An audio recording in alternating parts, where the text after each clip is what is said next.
क्या आपको भी गुस्सा आता है? स्वाभाविक है, गुस्सा किस इंसान को नहीं आता है। आप भी यही सोचते होंगे कि ये कैसा सवाल है। गुस्सा तो स्वाभाविक है, गुस्सा तो आना ही है। गुस्सा तो हर इंसान को आता है। लेकिन दोस्तों, कभी आपने सोचा है कि जब आप गुस्सा करते हैं तो इससे नुकसान किसका है? हम कह तो देते हैं कि हमें गुस्सा आता है, पर कभी ये सोचा है कि गुस्सा करने से नुकसान हमारा होता है या हम जिस पर गुस्सा करते हैं उसका होता है?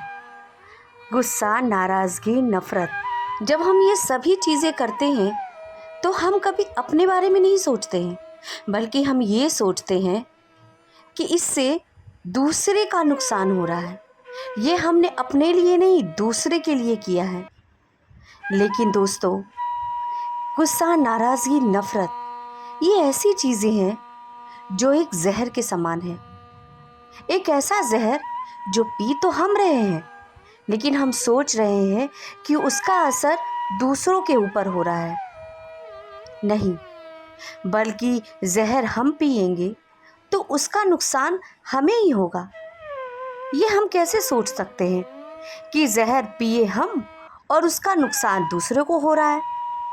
जब हम किसी के ऊपर गुस्सा करते हैं तो आपको अंदर ही अंदर बाद में खुशी भी होती होगी कि मैंने गुस्सा करके बहुत अच्छा किया।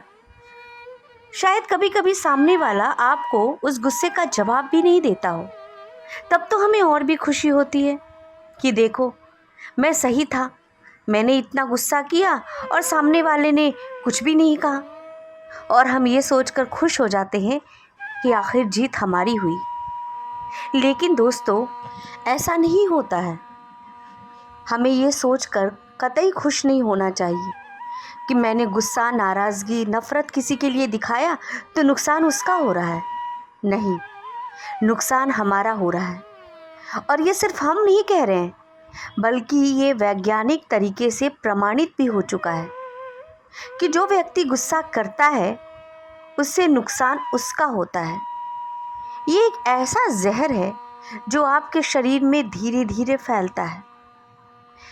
एक बार एक वैज्ञानिक ने रिसर्च किया तो पाया कि नॉर्मल जब इंसान रहता है, जब वो गुस्से में नहीं रहता है, तो उस समय जो उसके रक्त की, जो उसका ब्लड सर्कुलेशन रहता है वो नॉर्मल रहता है।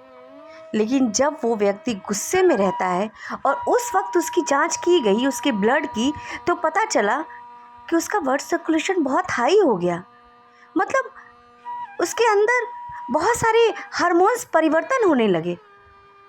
इसका मतलब ये हुआ दोस्तों कि ये रिसर्च से भी प्रमाणित हो चुका है कि अगर गुस्सा हम करते हैं, नफ़रत हम करते हैं, नाराज़गी हम दिखाते हैं, तो उसका नुकसान सिर्फ़ और सिर्फ हमें होता है, ना कि सामने वालों का।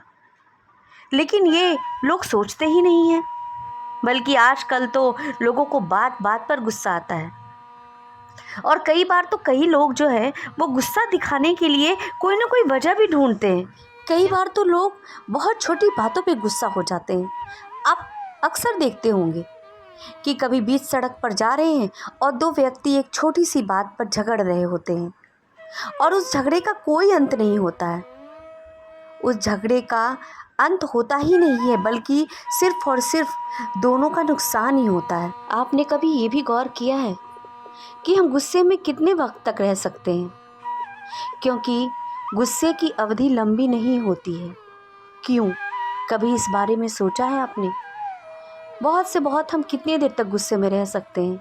1 घंटा, 2 घंटा, 5 घंटा, 10 घंटा, ये बहुत ज़्यादा हो गया। ज़्यादा से ज़्यादा 1 दिन। मुझे नहीं लगता है कि 1 दिन भी हम गुस्से में रह सकते हैं, क्योंकि गुस्से के समय जो हमारी बॉडी में हार्मोन्स की चेंजेस होते हैं, वो अगर बहुत ज़्यादा देर तक रह जाती है तो हमारे जान के लिए भी ख़तरा होता है। इसीलिए गुस्से में हम बहुत ज़्यादा देर तक नहीं रह सकते हैं। इसीलिए अगर आपको भी गुस्सा आता है तो आप उस पर कंट्रोल कीजिए, क्योंकि उससे नुकसान आपका ही है। वो आपके लिए जानलेवा है। सावधान हो जाइए। गुस्सा करना सेहत के लिए बिल्कुल भी अच्छा नहीं है। इसलिए यदि कभी किसी पर गुस्सा आता है तो अगर आप उसकी बातों को बर्दाश्त नहीं कर पा रहे हैं तो आप कुछ समय के लिए वहाँ से दूर चले जाइए। आप देखेंगे 15 मिनट आधा घंटा के बाद आप भी शांत हो जाएंगे और नॉर्मल स्थिति में आ जाएंगे। कई लोग ऐसा करते भी हैं, वो अब गुस्से से बचने के लिए जिस चीज़ पर उनको गुस्सा आ रहा है उनसे दूर चले जाते हैं। इसीलिए गुस्सा करना हमेशा से खतरनाक होता है।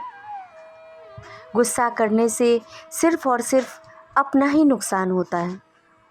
जब भी गुस्सा आए तो अपने बारे में सोचिए, ना कि दूसरों के बारे में। और ये सोचिए कि ये जहर मैं खुद पी रहा हूँ और इसका खामियाजा भी मुझे खुद भुगतना है। दोस्तों, अगर आपने मेरा चैनल सब्सक्राइब नहीं किया है तो सब्सक्राइब कर दीजिए, ताकि मैं आप लोगों के लिए इस तरह की वीडियोस लेके आते रहूं। धन्यवाद दोस्तों।